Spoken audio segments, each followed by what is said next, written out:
dito sa village. Iangas na ito. Okay na, okay na. Meron kayong blacksmith dito. Listo. Isa lang. Dito may chest.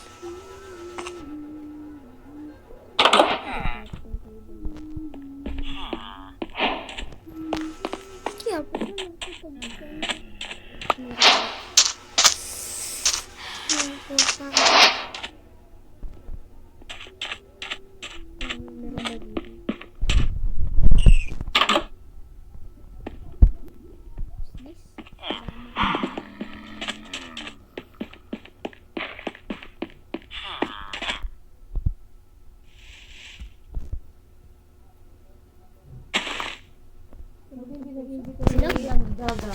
Sabi ko inyo.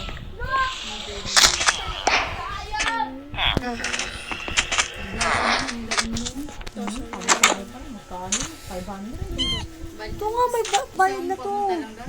Oo, 500 pa mo sa akin. Lalo na kung dalawa, hindi mo lang pwede ka. Ito nga, may bayad na sa bus.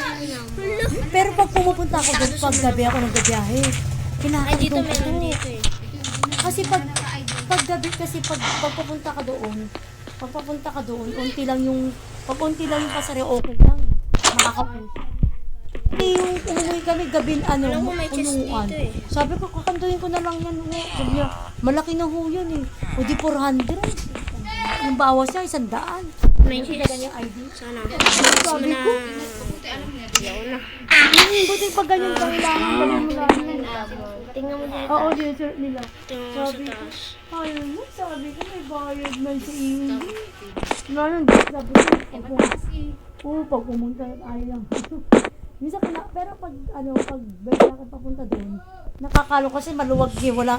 Ang bus kasi doon, kahit ilang kayo, pag may oras sila, pag oras na nang aalis na talaga, hindi nagpupunin yun. O, minsan, sige mami, paupuin na lang dyan. O, paupuin na, sige. Baligtad nga noon, nung ako wala pang baby. Walang bayad. Tapos ngayon ko kaya lang. Yung may baby, may bayad. Hindi ko na kasi siya nakakalong. Yung kami Hindi na doon. pati pwedeng kalungin niya. Kaya nga eh.